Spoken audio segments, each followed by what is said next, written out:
Welcome to the second episode of the CG Show. My name is Christian Gravius. With me today is Josh Balia. Thank you so much for coming. I've heard so much about you. I've been waiting to have this conversation. Nussle's talked extremely highly about you and everything that you do, and it's just a fitting time to have this conversation. Now, Josh, introduce yourself. Who are you? Why are you here? And what topics are we going to cover today? There's Christian. Thanks for having me. So my name's Josh. I currently work at Training Day Health Club. My background's in strength and conditioning, exercise science and psychology. And then with a best mate of mine as well, we run a little project called Weights for Mates. So that's around mental health with young men between 16 and 25 years old. So a lot of the topics today, I guess, with the current state of the world and a lot of chaos in there, we'll touch on a bit of the mental health side and get some input and just have an open discussion around that. I think it's important, and we'll run from there. No, perfect. Well, just quickly, just cover what is Weights for Mates, and why did you start it? So we both founded it back in 2016. And that went into development for a year and launched in November 2017. Yeah. So what the project was to actually use exercise as a conduit to then address mental health topics. So a lot of blokes won't speak up. We sweep things under the rug, and we'd had mates in bad stitches, and unfortunately in the interim we've had people pass away as well. Not just blokes, but all across the board. So we went to launch a project that was actually under a model of prevention rather than dealing with the current state where it's all outcome related. So there's by actually preventing an issue and teaching the boys the tools where they can not only help themselves but also help their mates was something that was important to us. And along the way, it helped ourselves as well. So it's been a little project running.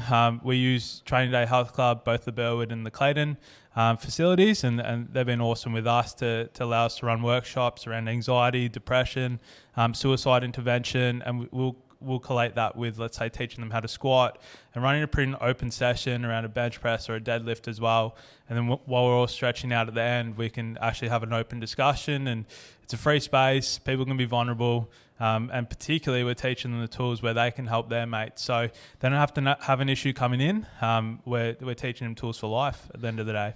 And what made you start it? Was there any particular reason? Was it something that you saw? Was it a stat? What was it that you just decided that I'm going to play my part in this and try to fix what's going on? So my best mate, Andrew Gillies, he's a co-founder as well. We actually used to train together. I used to coach Andrew, and he is a very intellectual guy, very good emotional reasoning as well. And in that setting, we used to stay back after training and would have a pretty open discussion and bounce things off one another. He had his little part where he was in a bit of detriment, and I was, I guess, someone he could bounce those ideas off, right? And at least speak to someone about it. And then I had my detriment as well. And he was someone I could confide in with that. So we kind of acknowledged on that part that, look, we're two blokes who a lot of things we would kind of kept to ourselves and you wouldn't speak up, and we've had our issues in the past, but at the same time we can also have this discussion and we have someone we can confide in. A lot of people don't have that, unfortunately, and a lot of people kind of keep that in. So he came to me with the idea, and my background in exercise science, and I was doing psych. It was perfect. It was my dream job on a silver platter. So I'm pretty lucky in that, and we've been able to do that together and run that through. And look, we've had our bumps along the way, and that's gone to prove like this is why we did it in the first place, So it's been a good little project for ourselves and for others.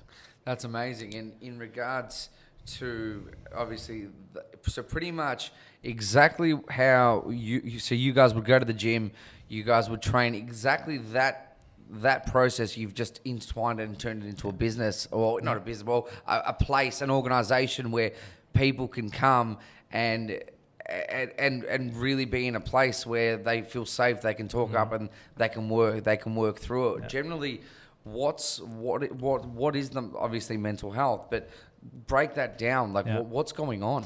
Social connection, right? Yeah. And for some, it's going to be within a gym setting, and that's a framework that's traditionally masculine, right? Yeah. But for others, it might be in a yoga studio, it might be in the run, it might be in whatever actually facilitates social connection. Yeah. And what we're working is on an environmental level of treatment. You know, you have good people around you have people you trust, who you can be vulnerable with. It's always going to help you at the end of the day. And we're all going to fall down, and you need people who are going to help you back up. So we're playing in our setting, that niche, which we know, and that's in training and in coaching. Yeah.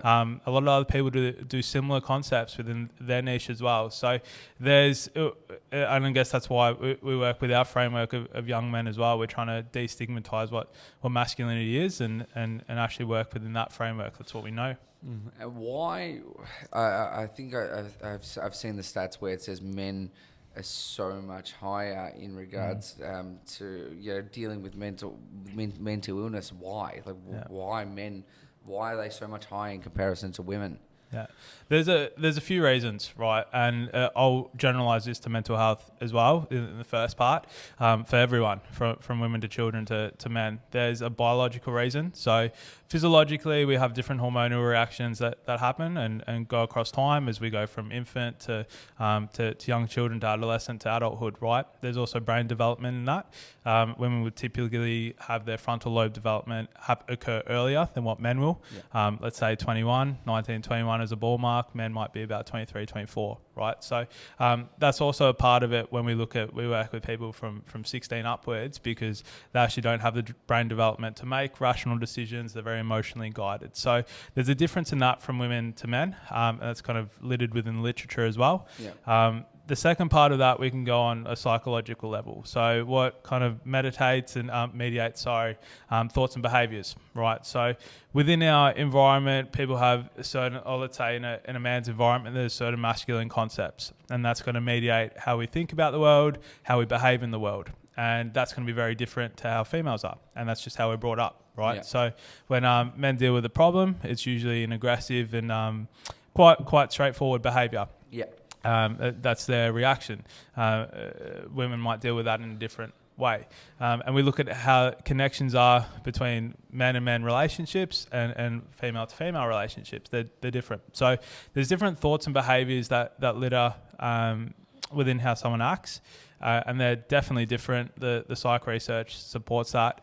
And there's nothing wrong with that either. Right, so typically they might confide in a friend, and that's within their social connection and circle. Males, you kind of have within masculinity, it's like boys will be like, just deal with it, get over it, be aggressive, and that's not really the right thing to do as well. But that's how the generation before us was. I'm sure that we might see that in our parents, and that's what we're trying to break down. The last part of that is on an environmental level. There's how we actually develop a relationship, how we develop a connection. It's not so much we definitely have an emotional level behind it, right? But boys will take that in a different way. And I guess one way to look at that, if you look at all the slack that private schools are getting or boys' schools are getting at the moment, like toxic masculinity, that's a lot of environments. Now, that's not always the case. But if you were to look at that environment and you were to look at an emotional boy in there confiding to his best friend, doesn't always happen. So it's also how we grow up. And there's many other factors to that, from family levels to what other relationships there are, whether they're involved in team sports. All of these things dictate why someone ends up in the way they are. And it kind of underlines the ways in when we eventually have a problem, how someone goes and deals with that is going to be very different to someone who's been equipped with the tools and the social circle as they've grown up. So it leads to two very different outcomes in small settings. It's crazy, and now I see what's going on. You add on COVID, where people are now, for example, they were already before COVID. They had a job, but they were kind of unstable, and now they've lost their jobs, or things are changing. And what are you seeing in the world? How are humans dealing with this on a mental level? Yeah. I've seen the figures. I don't want to throw the figures out because I'm not 110% sure, but I'm pretty sure there are more people dying of mental illness every single day than COVID, but it's not being talked about like COVID is. And yeah, like what's going on? Yeah. So to touch on those figures, there was some modelling done by the Brain and Mind Centre from the University of Sydney. And they said over the next 5 years, based on the way modelling is, that we're going to have an extra 1,500 or up to 1,500 more deaths from suicide related than what we currently do. So the average is about 3,000 to 3,500 per year in Oz. That takes it up to a pretty scary number, right? We're looking at just over 4,500 to 5. That's pretty frightening, and that's going to happen over each year for the next 5 years. So if that modelling was to actually prove true, we already have a very scary issue on our hand, but that gets even scarier. So we all have a role in actually addressing that on a preventative level. Now, why does that happen? We look at isolation, social connection going down. A lot of people's routines and habits are completely flipped. A lot of people don't like change, and that's going to put them at mental detriment.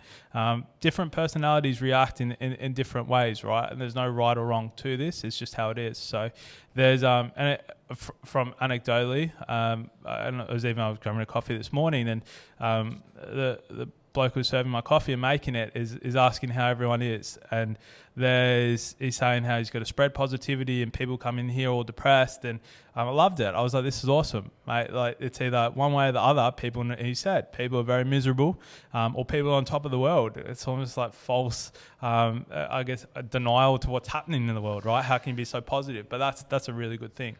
To an extent, it can be toxic positivity, but goes to show there's complete polar opposites. Some people are doing really well, and their businesses are doing well, financially they're doing well. All these other things that would stress someone, that they might be doing well in, and other people are the complete opposite, right? So there's a lot more, I guess there's a playing field to stress, from financial to relationships. Like, how do you stay connected when we're all in lockdown? It's virtually impossible. You know, online isn't the same, I don't feel.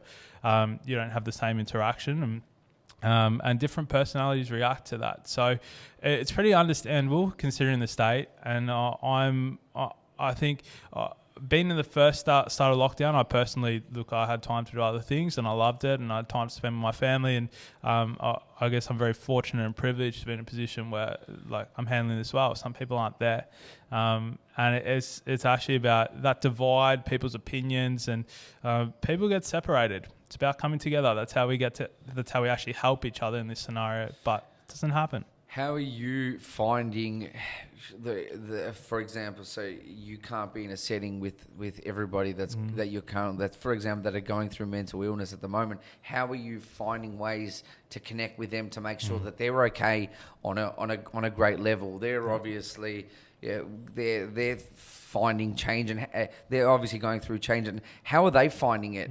Are they finding it? Are some of them benefiting from this? Or is there more detriment do you see going on rather than positivity within your group, for example? There's it's once again it's a small group compared to the larger scale, but just more of a technical question from my knowledge. There's the polar opposites. I have friends who feel guilty for doing really well in this setting, and some are within allied health profession, and they're still in business because they're essential, and they're busier than ever, right? And a lot of things in their life are doing really well. And that's, I guess, one scenario within my group. And then the other side is people are literally completely introverted. They're pulled away, and they're in a bit of a poor mental position. And that's completely understandable as well. So I'm definitely seeing the two sides. And I probably sit a bit in the middle. I have my good days and I have my bad days, and that's very normal. So I can relate to both ends of that, right? So, but personally, it's quite hard when you see close friends, especially like people who you know as a person, you know where their potential is, going through a hard time. That's a very, it hurts you emotionally, seeing those you love in that position. So, and then you have people who are just getting on with their day, and my family's probably that, but you see what effect this has, you know, a bit more irritable, a bit more aggressive at times, tendencies you wouldn't really see. And they might say they're okay, but from the objective standpoint, you can see that they're not. So it's kind of scattered across the board, you know? Yeah. You said the numbers are going up with increases of deaths via, suicide per year. Why? Why are the numbers going up? Is that just population growth and the numbers are going up, or what's playing a role at the moment that is like, why aren't they decreasing? Why are they increasing? Yeah. There's so many factors, and as we roll into a new generation, people have to work out what their coping mechanisms are, and the generations before coping mechanisms don't always work, right? There's when we look at our whole society moved more online, that's less social connectedness. There's things that you're more engrossed with. There's parts of that where the way people cope, there's more accessible things. There's addiction in there. That's something that's trending upwards. There's domestic violence. All these things that dictate an environment, how someone feels. They're getting mediated, and they're changing the way our outcomes previously were. Right, suicide's going to rise. It's going to happen, and we have so many outcome-related models and not enough in prevention. It's always going to rise until you start preventing the issue. So a lot of our tasks and a lot of the activities that go about addressing mental health don't start till later on in life. We're not taught those tools. So if you have a new generation coming in and they see the tools of the generation before them happen, this was still there before them. Mental health was still an issue. It just wasn't talked about as much. How do they know how to cope with it? So we're kind of all navigating. We're a young generation at the end of the day. My generation, we're still young. We're under 30, most of us. We're definitely under 40. That we don't know how to cope with these all the time, and we're having to learn and navigate it as we go along. That's going to rise. There's going to be teething issues. Hopefully we get it and it can decrease. Why has, for example, mental illness 30 years ago probably didn't exist, or it did, it just wasn't talked about. What's happened? Like, why has it now just become a thing? Why are we now only still probably not talking about it as much as we should? I think they're doing extremely well. There's organisations like Beyond Blue that are doing amazing work, but why isn't it just... Like, why isn't it being talked about on such a scale level? Why are men still scared to hold back and talk to their friends? Why is this still going on? Is there just not enough education going through our schooling systems, or just in general? Like, what is it? There's a couple answers to that. One, mental health was definitely an issue back, let's say my grandparents' years. Okay. But it was probably the normal scenario to actually just deal with it, Like, slap, come on, son. Yeah. You're a man. Yeah, deal with it. 100%. My grandma, when she moved over to Australia, right, she got married within 3 months. Now... I can imagine there'd be so many teething issues within that, right? Within a relationship context, separated from her family, somewhere still in Brazil, somewhere still in Lebanon. New country. Yeah. Huge change, right? Yeah. To say that wouldn't cause someone emotional detriment is absolutely absurd, right? But what would have happened was this is the norm, this is how it is, you have to deal with it. And suffering is something that is genuinely it's a normal back within the generation before. I look at how my mum's dealt with things, and she's a very tough lady, and it's suffering. If something happens to you, it's like, okay, right, how do we deal with this? We keep on going. There's things here that have to keep on going. And so now it's kind of a thing. One, I personally think that I'm very privileged, right? The things that my grandma has gone through and what my mum has gone through, I probably won't go through. And that's because of the work they've put in. So my landscape is completely changed, and that's probably for a lot of people. Suffering isn't the complete norm, and so you deal with it in different ways, and that means then we have this rise as well. So that's one part. It's definitely different, right, within the landscape and what's normal. The second part is, if we were to look at someone having an issue through school, they might get highlighted by the teacher, and then they get removed from that class to go see a psych appointment or a counsellor appointment, right? So, and I know I used to have them back when my parents split up when I was young and when I was in year 2, right? So I used to be kind of mandated to these counselling sessions when I was in year 2. Now, I was the only kid in that class within year 2 going to the counsellor. And I used to have a period where I'd go there, I'd come back, I wouldn't talk about it, wouldn't tell any of my friends, I would make an excuse and I'd go see that counsellor, right? That was pretty consistent until boys were like, hey, we want to get out of this period, I'm going to go book in with a counsellor. Right, it was a way to get out of periods in 10 and 11, even in year 7 we'd do it. But I was still attending those things. I had to for things in our environment. Yep. So when there's an issue coming up, right, a lot of boys in my class would not have understood what I was going through at that stage. That's completely okay, the different environments, right? And a lot of people had joint families, whether they were actually working, but not separated families. That didn't really occur. I didn't really meet people who had divorced parents at that age or separated parents till later on in life. Yeah. So the way it was dealt with an issue was pulling me out of class and then trying to fix me, let's say, and then putting me back into class so I'm a good student. So a lot of underlying issues with that.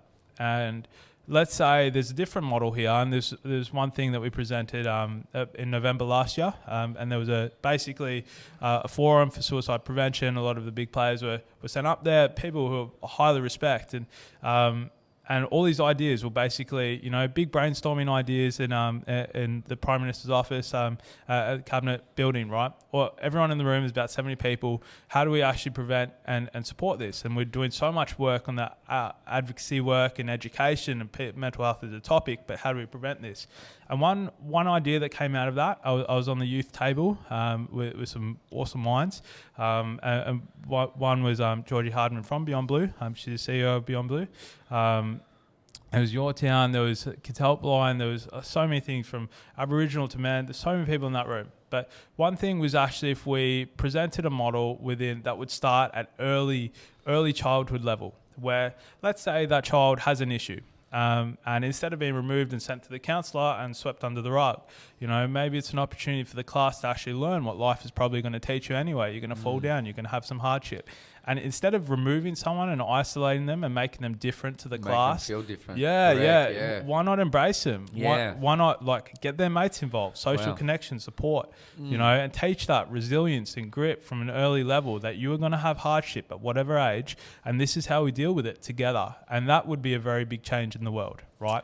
And still, now we're starting to get a bit more together. We're trying to get around our mates, and we're doing that later on in life. Imagine if that was a normal thing in early childhood. It's ingrained. You look at kids; they see their friend, they want to give them a hug.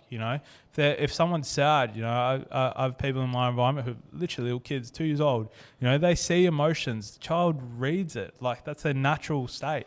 They'll see that in a second. They'll be like, someone's sad. Josh is sad. This is sad. And they'll go and support them. But somewhere along that tail, we have ingrained the fact that, we see someone is in emotional detriment. We see someone is grieving or sad, and it's easier to let that go. Let it go. Yeah, than actually go and support them, because sometimes that triggers us. Sometimes we have to look inside as well and be like, hey, this person just had a breakup. I haven't dealt with the trauma of my breakup. This is now going to hurt me. And at times it becomes a thing of we're trying to protect ourselves by not helping someone else because we can't deal with it. Yeah. But imagine if we taught that early on, that we're all going to have this hardship. That would change the landscape. Yeah, I find a lot of people would rather not open up that can of worms because they're feeling that it could detriment them in some way, rather than jumping out and just saying, hey, how are you? Happy? How can I assist you in some way? Just to, and it's weird that that one call could probably change everything, but a lot of people just decide not to because they just don't want to get themselves raveled into it all. I'm not too sure. I saw on the news this week, Shane Tuck, ex-Richmond player, died, and there's been nothing mentioned if it was suicide, but at the bottom of all articles it says Beyond Blue. So I'm assuming, no, it's on camera, but I'm assuming there was he suicided. Are you familiar with that situation and what's occurred? So I actually I had a chat with Andrew the other day, and he brought that up and filled me in some of the details, and I'd seen it on the news that morning, and it's part of that. So from we understand it was a suicide related death. Now the media directed by the government aren't legally allowed to report on suicide because it might glorify that, and there's a belief that might encourage suicide within the community. So that's why a lot of mental health and suicide related deaths aren't really reported on, and once again it's kind of swept under the rug when that's done. I personally don't think it's the right way to do it, and from advice from our psychologists talking about, and within suicide intervention, talking about suicide with someone won't necessarily mean they're going to go initiate it. If anything, it might help them from initiating it. You're opening that conversation, but that's the government's directions to the media to not report on it. So within Shane Tuck's case, and we brought up before Magic Doors when he jumped off the bridge. Yes, and, correct. That was reported on it was kind of swept under the rug, and you can make that inkling that there's something mental health related there, like you said, Beyond Blue listed at the bottom, but they can't actually identify it and project it, which once again, it goes to sweeping a lot of things under the rug. You know, there's you can use people as role models, that it's okay if they go through a mental health battle. And like there was a stat where there was we had 3,000 suicide deaths, and this got brought up last November. And someone in the room stood up and said, well, that doesn't take into how many people actually attempt suicide. And from the statistics, there's and from self-reporting, the surveys, it identified there was about 70,000 people per year who actually go and attempt to commit suicide. Now, 70,000, right? So there's, and then that doesn't. Wow, yeah, that doesn't even include the people that are going through amazing. Like those numbers are crazy. It's insane. It gives me chills chills, thinking about it. Yeah, right? that's very. So there's 70,000 on average, if not more. That's just who people have reported who've actually gone and attempted suicide. Right now, 3,500 people have actually gone and followed through with that action, and for whatever reason. But I've got a friend who's an orthopedic surgeon who's told me some pretty gruesome stories where people have tried to attempt, and they're having to clean up and try to keep them alive. Right, and that's something that it's hard to fathom that someone's in that position, they've gone and done it, but that doesn't get reported on. So when we look at the media not reporting on suicide legally, they can't from the government. That's a huge statistic that have already gone and done that anyway, you know, irrespective of that. I guess and it comes down to the question of, do you think that someone who's going and committing suicide is doing that for attention? Look, majority are not, you know, and from what we know, that someone who's going to action that is probably not going to tell you, right? Someone who threatens it, okay, maybe that's a bit of emotional manipulation, and but the person who actually goes and actions it, a lot of us are absolutely astounded by that happening. We're blindsided. We didn't see it coming. It's because they did not tell you. So. Thinking that suicide is a glorified way of death, and that's going to increase the way that people increase the numbers in it. Look, this is just my opinion, and I might be completely wrong on it. And I guess why I'm not in government, and it's not my direction. But there's, in that fact, I think we're missing a whole lot of people who could actually benefit from that talk. You know, open the doors from that. You know, people might say that, hey, did you see that Shane Tuck and Magic Doors are having mental health issues, and this is what's happened? You know, maybe it opens the doors to a conversation. And I think the more doors we have open, the more avenues we have to open those doors, the better we all are, because then we can actually start this conversation and keep it going. That's littered indirectly, not just a direct conversation. It's quite abrasive when you ask someone out of the blue, are you okay? You know, but when it comes up in conversation, it's littered within our community and environment. It's a lot more genuine, and people see that you actually want to help. You have an interest in this. You're not just doing your moral obligation that you feel. You know, it makes you look good. That's not how it is. Yeah. So there's I definitely look. I know that's not really the media's fault, and at least they hint into it and put an inkling behind it, and that's the legal grounds of it. And they don't want to be liable as well, you know. And I can understand that liability is a big thing, but it's also negating a huge conversation that can, you know, take part. And unfortunately, I feel for Shane Tuck's family and kids and wife he's left behind, and they're going to want that privacy as well, you know. But how many other people also experiencing that? How many people grieve in silence? It's a lot. Yeah. We should grieve as a nation. It's crazy. And why do you think this is the government's law?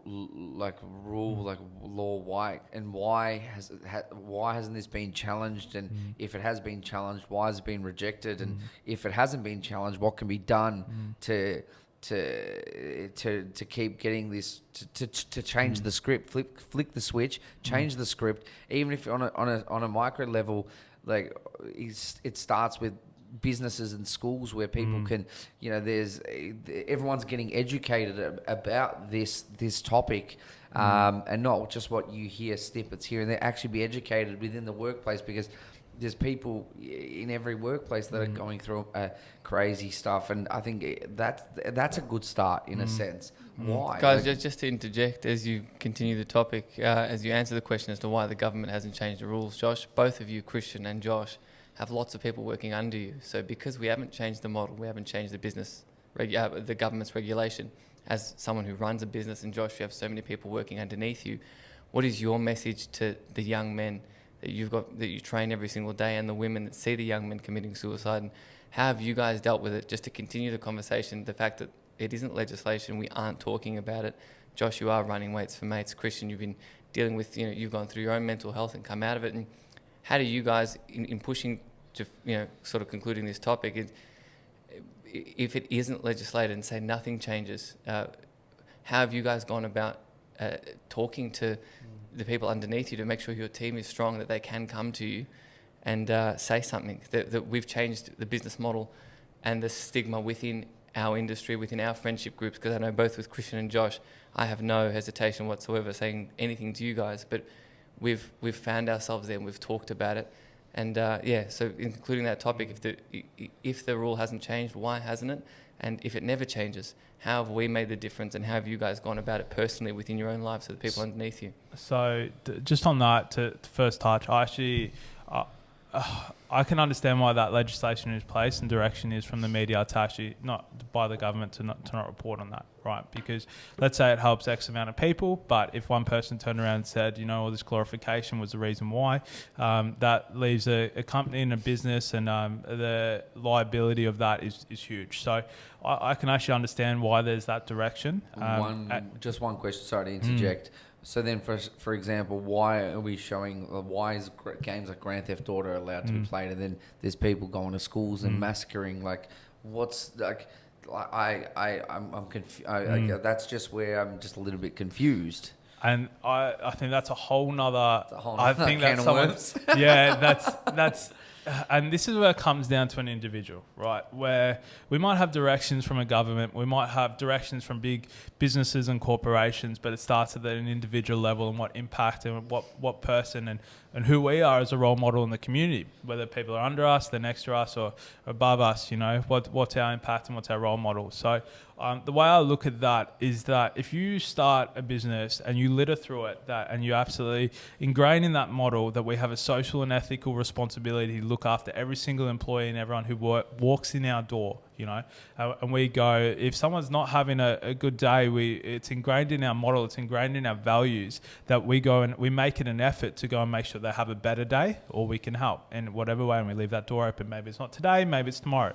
And if everyone went and did that, we start not going from top down, right? But we start at a bottom up level where it can fly up the ranks. And you see businesses doing that. There's one thing that I've had a conversation with a mentor of mine, and he's the director of Training Day, where Gary Vee has put basically what they call a heart officer into his organisation, where this person's role is to manage the mental health of all those people in the business, however amount there is. Really? I didn't know that. Yeah, and that's his role. And you see that within HR. That should be their job, human resources, to look after the not just the physical, but the emotional health of their employees. Now, some businesses do that. Some businesses compromise on that, and I think it comes to the individual running it and the values that involve with it. But just within our setting, if under our business, under every person we have contact with, we go that maybe it's not our forte, but maybe it's someone else's. I'm going to help this person put a positive impact into my organization, into my life, into everyone else's life. That's a huge thing. You're putting a message out there, and other people follow. And so it's a bottom-up approach instead of waiting for the government to direct or mandate legislation for everyone to have that role, like HR is there. But why don't we start from the bottom? Why don't we start with what we can do, and then if enough people do that, maybe it does change the world. But it starts from us as well. We have responsibility there. So I don't blame, and I never will, legislation that's in place, because there's always pros and cons. And hey, maybe media can't report it, but there's if we were to touch on that Grand Theft Auto and the highlight of killing and massacres and what's so normalized from people seeing an online world, well, what about the person who created that? You know, what about their social and ethical and moral responsibility to the world? Do they just negate that out of profits? And some people do, and that's how it is. And we have a role and a responsibility to make sure that we're not one of those persons. For whoever it is, for our children, for our parents, whoever we have an impact for, we lead. Yeah, I'm talking. My personal experience is I don't know. I've never really I've never really assisted any help from anyone before, and I feel like me personally, I've just never. It's never really come across my path. Someone that I've never had to reach out, or I've never really looked for it, or it's never come across to me. So I'm sure it's huge, like there's massive organizations, but probably my personal experience, which I could be completely wrong, I'm just talking about what I've witnessed throughout my whole life. I just feel like it's not. Yeah, it could be out there so much more, and there could be so much more done. But I think that's just going to be something that we just got to keep navigating. And I've taken on my own personal agenda to make sure that everyone that I cross paths with are happy. It was a quote that I saw from Heath Ledger a couple of years ago that's really flicked the switch in my brain, where he wrote, everybody will ask about what you're doing and how much money you have and what items you own and where you're going to go and what you're going to do next and where you're going to travel. But no one actually asks, are you happy? How are you feeling today? Like, how is life? Like, no one actually asks that question. Well said. Both you and Josh do a lot, and people can see how you guys work online, and they might just, no one asks you how you're going. They assume that because you're posting, because things are great. Yeah. No one ever stops and says, hey, Josh, hey, Christian. Are Josh, you actually... Are you okay? Yeah, are you okay? Are you both okay? And that's something where I've really, taken on board that everybody I meet, I try to give them all my happiness and energy, because I know I'm going in the impression that I don't know the person that I leave the door open for and walks through is having the worst day of their life, and me being a prick by closing the door, not helping them, that could be the tipping edge for them. Or it's just, it's sometimes like I could give them just enough energy to get them through the day, and I just don't know what people are going through. So in my mind, it's always like, just give as much positivity to everybody as possible. And I can understand with social media, even for myself, and that's what I'm always just trying to put a message out there of positivity. It doesn't matter what's going on in the world. We can get through this. It's all in our own minds. It's our headspace. It's, I'm really trying to push that. And the amount of negative comments that I get, like, it's crazy. I woke up the other day to 3 inboxes of people, just abusing me. And for me, I find it funny. Like, I can handle it. Nothing gets to me, but that one message can tip someone across the edge, and you become used to it after a while. You pass the adjustment period. You're used to getting shit on online and stuff like that. But for some people, it's that comment is the end. Correct. It's sad that people are doing this, and I'm assuming social media's played a huge role into mental illness, because people are seeing things online that are perceived so amazingly, and they're wondering, I'm the same age as this person, and this person's done all this, and I'm a loser, and I'm assuming that plays a massive role as well. Yeah, huge. So I have a couple of things to touch on that, and one, I deleted Facebook, and I only really reinstall it when I want to see whose birthday I have coming up, right? And even with Instagram as well, like I need to take my breaks, and because it's emotionally draining, and we can always be caught in the loop of how do we look at what's our social presence, what's my value. And when we don't understand what our value is internally, we're going to look for an external source of seeing what that value is. X amount of likes is going to make me, I might not feel good about myself, but someone else feels good about me, and there's that drives a little dopamine release in the brain, and that little reward system that happens, and then we have a conditioning to that.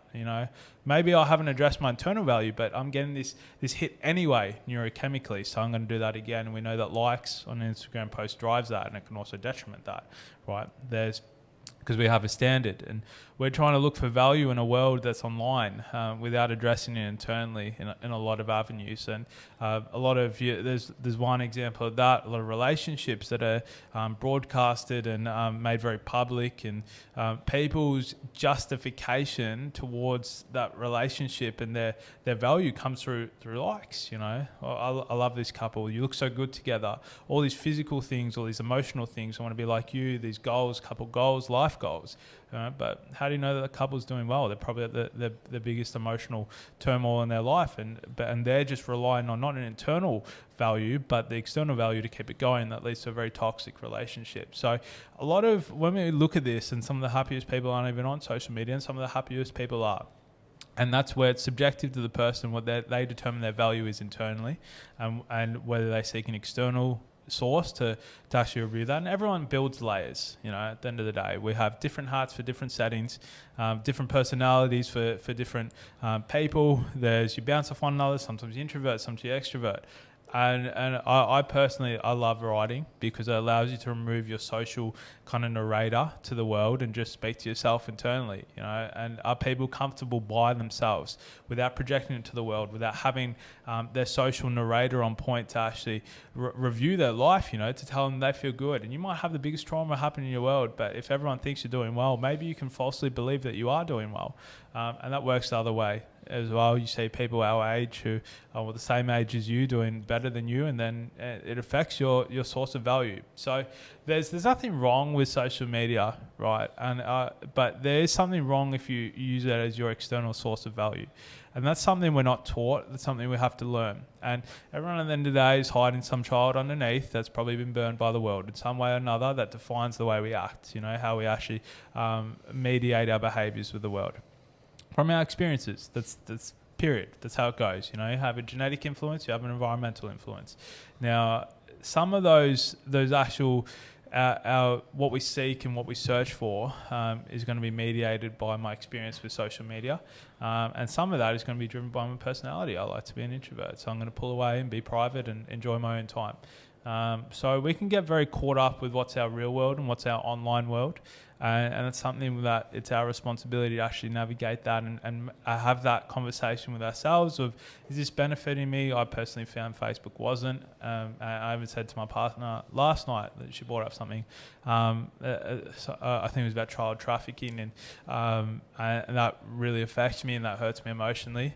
But I couldn't watch another video of that. I watched one the other night. Was that the case? Are you talking about in Australia? I think there was this.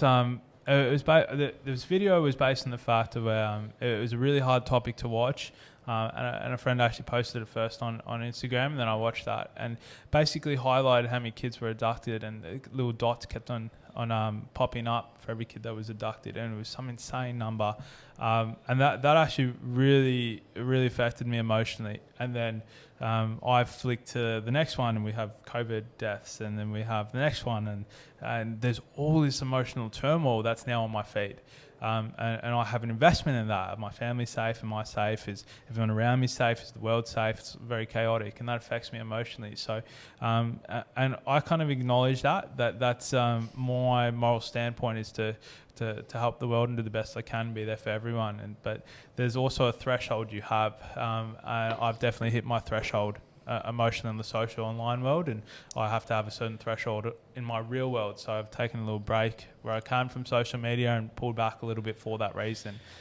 Some people don't do that. Some people don't know where their threshold is. And when you don't know where your threshold is and you get one little comment that attacks you and says whatever abusive comment it is, it tips you over the edge. Correct. Adding to that, Josh, like you said, I don't know if you guys have realised recently, PlayStation, Coca-Cola, some of the biggest companies in the world have actually pulled their ads away from Facebook because they said Facebook's algorithm runs on negativity. It's like 4-1. So when Josh clicks on such a video, it's not going to keep feeding him positive things to balance it out. It's going to keep feeding him more child trafficking, more things. And PlayStation, they're about to launch the PlayStation 5, but for the last 2 weeks, actually pulled out the biggest companies in the world to make a stand with Facebook, saying stop this algorithm, whatever, because negativity flies. It is the way they get their clicks, and they know that. And the biggest company, Coca-Cola of all companies, stopped advertising on Facebook for a certain amount.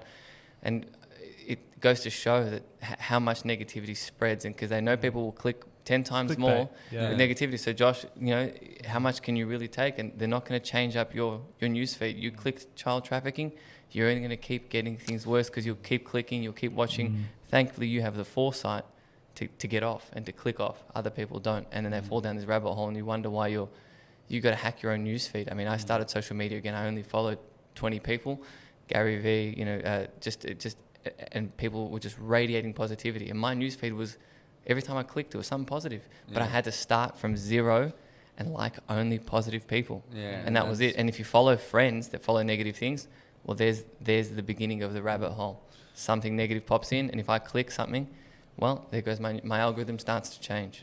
And that's what I did as well with my social media. I was so sick of just seeing things that just it just didn't make me feel right for whatever reason. It was just it wasn't interesting me. I just wanted to, if you look at what I follow about 50 friends, and then probably I don't know, a couple random sports pages and stuff, but probably 100 of those are inspirational quote pages, just value pieces, business, expanding the mind, people like Tom Bilyeu, Gary Vaynerchuk, all these quote pages, just filling myself with goodness, because I don't want to be in this negative space, and it's so easy to, and even when I'm putting myself out to the world, I'm still getting a lot of negativity. And why are people doing that? Is that just a whole nother? I think that comes down to how that person is as a being. And if you have someone, and the way I view it, someone has the time to go and comment abuse or negativity towards you. I look at one, all right, what's your coping mechanism to the world? It's going to be by putting other people down. All right, so you're probably the person who's had a lot of things happen to you, and you built these layers that make you look tough to the world, and maybe you get enjoyment and adrenaline rush or dopamine fix out of seeing that maybe you can put someone down and tip them over the edge, and now you feel better about the world by someone being in chaos, because you're in chaos too. That's the way I see that. People have these innate beliefs that they can get away with it as well, and that's not necessarily right. But you're always going to have those people in the world. You're going to have people who are going to be fake to you, who are going to have other agendas, who are going to lie, who are going to have those vices that are always going to affect you. And it's the only control we can have over that is to go, okay, that's not me. At the end of the day, this comment that they've made about me isn't actually I shouldn't seek that as an external value. I don't have to be liked by everyone. You never will. But two, all right, that's a really good representation of how they are, and I kind of feel sorry for them at the end of the day. And I take that view from the standpoint of, well, if someone has the time to do that, they're probably not investing in positive things, that are going to help them. And great, that's just them. You see it, like the other day I saw someone absolutely attacking someone for their opinion on Facebook, and then they made this comment, and they're saying, trying to give themselves credibility, and I looked at that, and then their credibility came on their experience with mental health, and that diet has any relation to mental health. And I looked at that, and I'm like, look, I can go put my time into making a point out of this person, and who is on another friend's page, or instead I'm going to open up my notes, and I'm going to actually write something instead about diet and mental health, and because that's what I enjoy and what I know in the literature and what I've studied as well, and choose not to actually engage in that also. And it's the way I view that is that person, irrespective of their right or wrong, is always going to have a defense mechanism to the world that is going to result in something that I don't want to be a part of. So we have that choice in sometimes walking away. and that's something we also have to acknowledge. People are going to be like that inherently. They don't want to see you do better than them, because then that's their own value being attacked.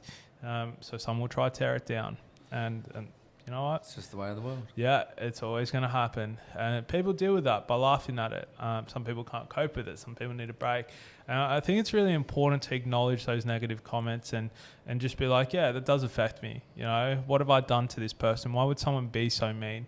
There's people who have an opinion on COVID that doesn't exist. And I saw a comment where someone was like, actually, I just lost my father to COVID. Like, can you please not talk about that way? And this person's response, well, so many other people die. It's just the way that the world is. How inconsiderate of that person's value. But right now, they're probably scared of the world too, and they're going to neglect it, and they're going to negate the way COVID's affecting them, and whatever your opinion is. So it's a representation of that person's self and their value, or lack of it, I should say.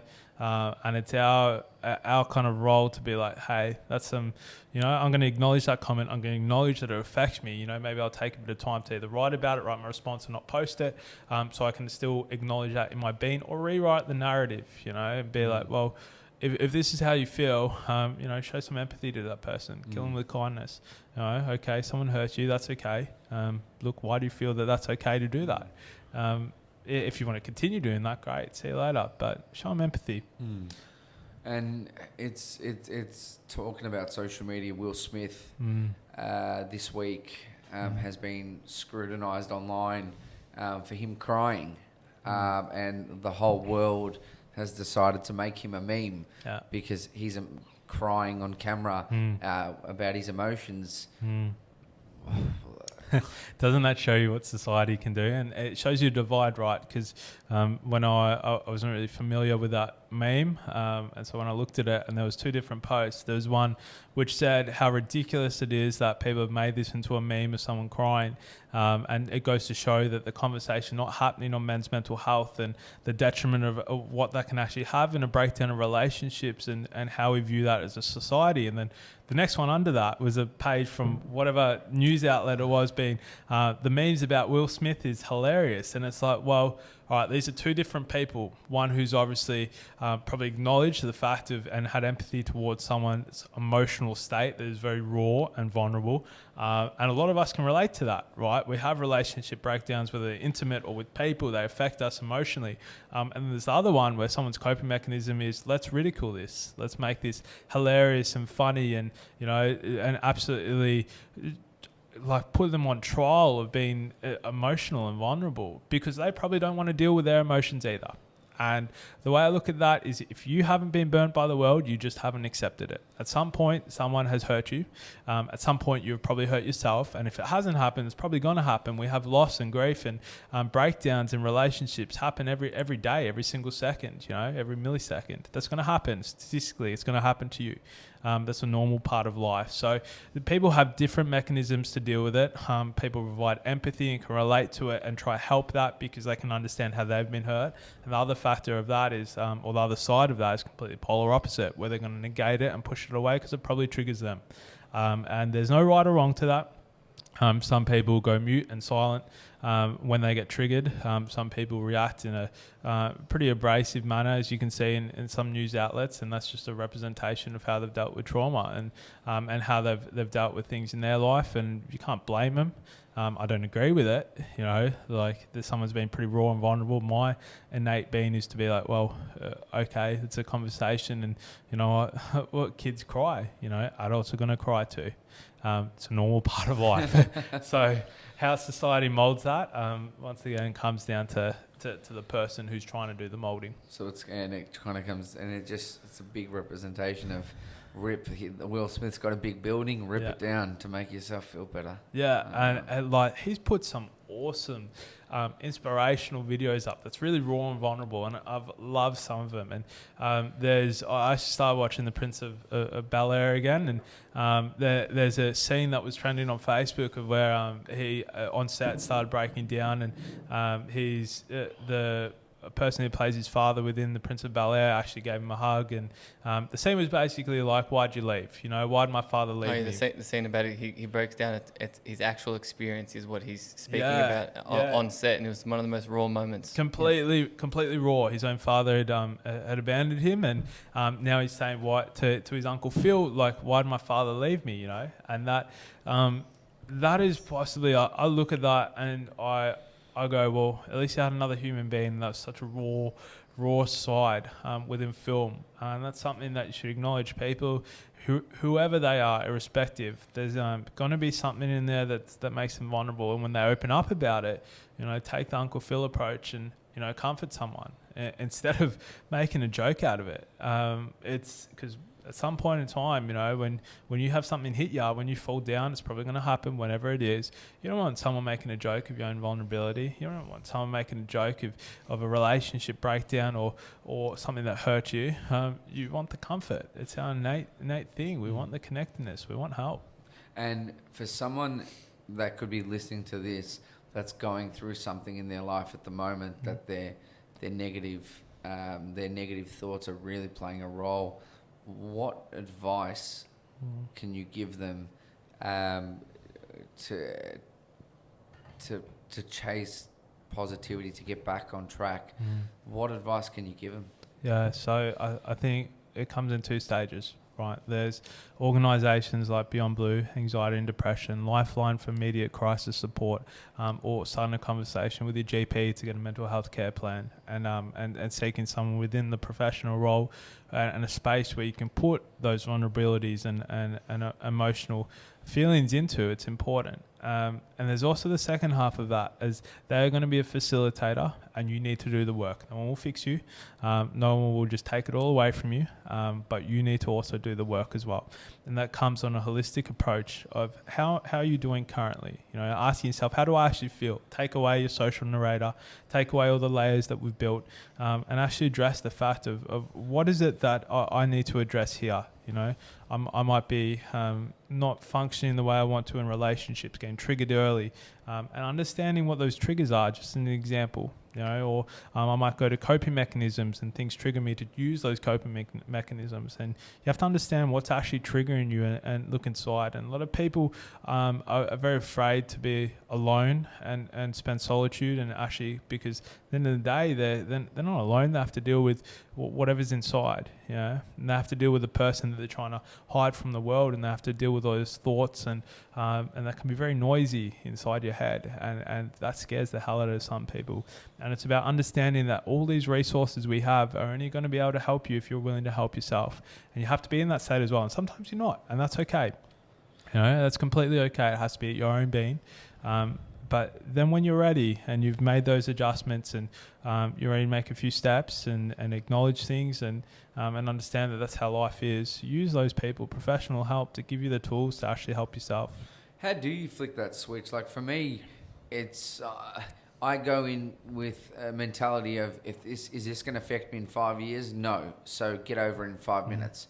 5 seconds really, but something can affect me. Yeah. There was like, even today, there was something that affected me that I've gone through that's affected me longer. And maybe because there probably is some detriment that if it happened, it could probably affect me in 5 years, but it's more, so that's probably the one time that it's gone to me, you know, but I'm kind of over it now, and I'm moving it. But a lot of people, they will hang on to something and not be able to get over it and keep replaying it in their head, and it will drive them crazy and just send them down a rabbit hole. Like, how can people flick the switch in their own mind? Like, and it's not an easy thing to just, you do this and it's going to be great, because there's so many layers to every situation. But what's something so that people can work on a bit just to get better? Be present. And when you're present, you can understand how we're feeling at this current point of time, whether we're anxious, whether we're depressed, whether we're unstable, even if we feel happy, right? Be present to that. And when you have something that causes you stress and it causes you anxiety about that stress, great. If it's short term, makes you think sharp and makes you be focused and actually do something that you probably wouldn't have done if you weren't stressed at all, right? It wouldn't be immediate. But actually be present to that and acknowledge it. When it's long-term stress and anxiety, then what we do is we actually go, well, I need a management plan here. This isn't sustainable. My heart's racing. I'm having panic attacks and this and that. And that's not sustainable. That's not going to help me. And now I have to put a management plan in action for that. And there's people there to help with that. It's as simple as actually being present and understanding what's going on at that point in time and going, can I deal with this myself, or do I need someone else, and removing the ego to help me with this as well. So it's first starts with acknowledgement in present, and then 2, remove the ego and seek what we actually need. So now obviously with yourself, gyms are closed, and with other organisations, it's obviously much harder. What can people do, or what are you doing in the sense of how are people still, getting help, or how are they getting their fix with obviously the gym or?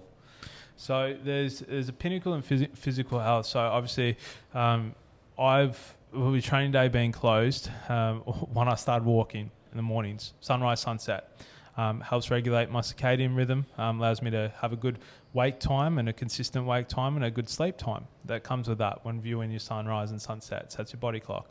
There's one part of that. The second is I have control over my diet, and that's in my routine. I can control that. The third, in my relationships with family, within my partner, within friends, and fourth, within work. And there's still factors in that I can actually use the time for. And then when I was finishing off psychology last lockdown, I was under the pump, so I could still fill my time with that. So even though we have one thing taken away, one resource taken away, you still have a responsibility yourself to be resourceful. Maybe you can't squat under a bar if that's your thing. That's what helps you clear your mind. But you can sure as well bodyweight squat at home, and that's the best you can do in that situation. That's okay. Or maybe you can walk if you can't run on a treadmill, or maybe you could do something else in that factor. So be resourceful, and that's on you. For the people who don't or want to use the excuses. Okay, understand that's an excuse. That's completely okay. Maybe don't feel up to it. That's okay too. But if you're going to also let that dictate how you feel long term, and understand that there are avenues around this, there's things that you can control, and it comes back to you. Make the effort to do that. Don't blame anyone else but yourself. And that's a really important thing to note. So with gyms closed, with a lot of, let's say, yoga studios or whatever it might be that you get your outlet, art studios, whatever it may be, find another way and move forward from that as well. And is there, obviously there's gyms eating healthy, keeping relationships up. Is there anything else? Well, I'm sure there is. But I think that's going to be to the individual person. But is there anything else that people can do to try and maintain a good mental state? Yeah, and it's obviously subjective to the position someone's in. And I think it comes down to acknowledging what makes us feel good, what are our outlets, and what stresses us out as well. And then when we look at pinnacles of health from physical, mental and emotional, identifying what is my physical health outlet, what is it that helps me within this, whether it's running, whether it's gym, whatever it is, and then and list that down, and what's going to impede that, what doesn't make that accessible, and list that down too. The next is what is my mental health, and what helps it and what provokes it to make it a detriment, and understanding that too, and then making accessible the things that aid it, whether it's social connection, whether it's professional help, whatever it might be, right? And then making inaccessible the things that would detriment it. And then lastly is our emotional health as well. There's I personally have an outlet of where I write, and that's it's one thing I love doing, because you can kind of put your narrator aside. I mentioned that earlier, and I can just enjoy that solitude and put some music on, and that's my outlet. That helps me emotionally. And it settles me down when I'm under stress, and it really chills me out. Now that could look different to someone else, pay time to your emotional or even spiritual health, people who are religious, and it's about identifying each things that helps that and what takes it away. Okay. That's how can people help by creating this awareness on a scale? Is it as simple as really just looking at your peers and are you okay? Are you happy? And really just trying to break that. Help yourself first. There's using that's huge. Yeah, that's huge. Yeah, using an analogy of you. If we're in an accident, we're in a crisis, and the oxygen mask come down. How can you help without completely being overwhelmed without giving yourself an oxygen mask too, and then helping other people. So we have a responsibility to help ourselves first. That's something we need to do, because when we go and help ourselves, people might see that we've helped ourselves, and we become a role model in the community. And we can't tell someone to change. We can't just immediately pivot someone's situation based on one conversation. That's not what happens. We wish it was. Sometimes it is, but there's majority of the time that's not how it is. So but people see behavioural changes. People they feel that positivity, that emotional energy. They see the genuine nature of someone, or how they've gone and helped themselves and what they've done. If someone goes to the gym X amount of times, or they start running or eating well, and they see that over 12 weeks, and they're like, hey, you've changed so much. And it kind of flicks a switch going, well, maybe I could do that. Yeah. And so I really encourage that it is okay to look after yourself. Don't feel guilty about doing it, because in the long run, you're probably going to help more people than if you weren't to help yourself in the first place. That's crazy. And yeah, just to conclude this conversation, the importance of mental health. Like, how clear do we have to make this? That it's how much does it play a role in our life, with our work-life balance, our relationship balance, sports, just everything? How important is it to stay so straight and narrow with? And it's hard, because you can't. Life's a roller coaster, in a sense. Life is a roller coaster. There's I don't think straight and narrow is the way to a good mental health, because if everyone was straight and narrow, that's kind of boring in the world.